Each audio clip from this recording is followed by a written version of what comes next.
સમાચાર રાજકોટથી મળી રહ્યા છે। ધોરાજીના ચિંચોડમાં ધોધમાર વરસાદ। ભારે વરસાદને કારણે ચિંચોડમાં જળબંબાકારની સ્થિતિ। 3 કલાકમાં 9 ઇંચ વરસાદ થતા પાણી ભરાઈ ગયા। ગામમાંથી પસાર થતી નદીમાં ઘોડાપૂર આવ્યું છે। ખેતરોમાં પાણી ફરી વળતા ખેડૂતો પણ હવે ચિંતામાં મુકાયા છે, કેમ કે નદી નાળા પણ છલકાયા છે। 3 કલાકની અંદર 9 ઇંચ વરસાદ પડ્યો છે। ખેતરો પણ પાણીથી તરબોળ થઈ ગયા છે। જે પાક વાવ્યો છે એ પાક બગડી ન જાય તે માટેની ભીતિ અત્યારે ખેડૂતોને સતાવી રહી છે, કેમ કે મેઘરાજા છે એ મન મૂકીને આ વિસ્તારમાં વરસી રહ્યા છે। રાજકોટમાં મેઘરાજા ધડબડાટી બોલાવી રહ્યા છે। ખાસ તો ધોરાજીના ચિંચોડમાં ધોધમાર વરસાદ પડ્યો હતો, જેને કારણે અનેક એવા વિસ્તારો છે કે જે પાણીમાં ગરકાવ થઈ ગયા હતા, કેમ કે 3 કલાકની અંદર 9 ઇંચ વરસાદ પડ્યો હતો અને 9 ઇંચમાં સમગ્ર ધોરાજીનું ચિંચોડ ગામ છે એ પાણી થઈ ગયું હતું।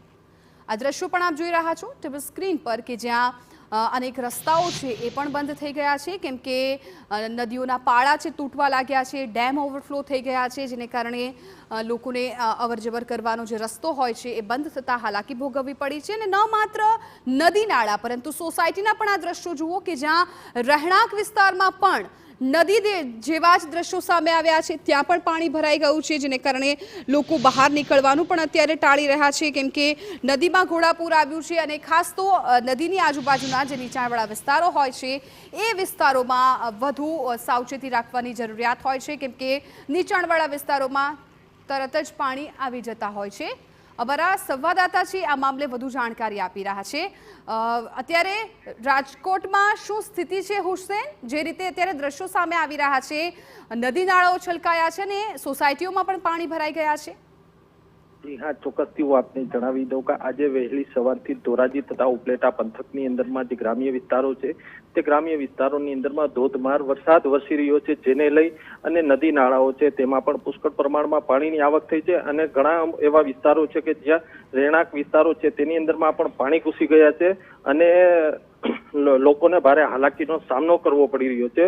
ત્યારે ધોરાજીના વહીવટી તંત્રના અધિકારીઓ દ્વારા લોકોને અપીલ કરવામાં આવી રહી છે કે લોકોને ઘસમસતા પાણીના પ્રવાહમાં ન જવા માટે પણ ખાસ કરીને તાકીદ કરવામાં આવી રહી છે। હુસેન, 3 કલાકની અંદર 9 ઇંચ વરસાદ પડ્યો છે, એટલે ચિંચોડમાં ક્યાંય એવી ઘટનાઓ સામે આવી છે કે જ્યાં નદી નાળાઓના જે પાળ છે તૂટી ગઈ હોય, રસ્તા બંધ કરવાની ફરજ પડી હોય, એક ગામને બીજો ગામનો જોડતો જે સંપર્ક છે એ બંધ થઈ ગયો હોય, એવા કોઈ સમાચાર મળ્યા છે? જી હા, ચોક્કસથી જણાવી દઉં કે ભારે પ્રમાણમાં વરસાદ વરસી જવાના કારણે ચિંચોડથી જે જુનાગઢ તરફ જવાનો જે રસ્તો છે તેને હાલ તે રસ્તા ઉપર પાણી ફરી વળતા તે રસ્તો છે હાલ પૂરતો વાહન ચાલકો માટે બંધ કરવામાં આવ્યો છે। જી બિલકુલ હુસેન, આભાર સમગ્ર માહિતી બદલ। તો અત્યારે ચિંચોડની પરિસ્થિતિ પણ ખૂબ ખરાબ છે, કેમ કે જે અન્ય ગામને જોડતાઓ રસ્તા છે એ વરસાદને કારણે બંધ કરવાની ફરજ પડી છે। અને ભારે વરસાદને કારણે તંત્ર પણ અત્યારે એલર્ટ મોડ પર છે, કેમ કે ગમે ત્યારે નીચાણવાળા વિસ્તારના જે લોકો છે તેમનું સ્થળાંતર કરવાની પણ ફરજ પડી શકે છે। અને ટીમો પણ તૈનાત કરી દેવામાં આવી છે। સતર્કતાના ભાગરૂપે અત્યારે તંત્ર પણ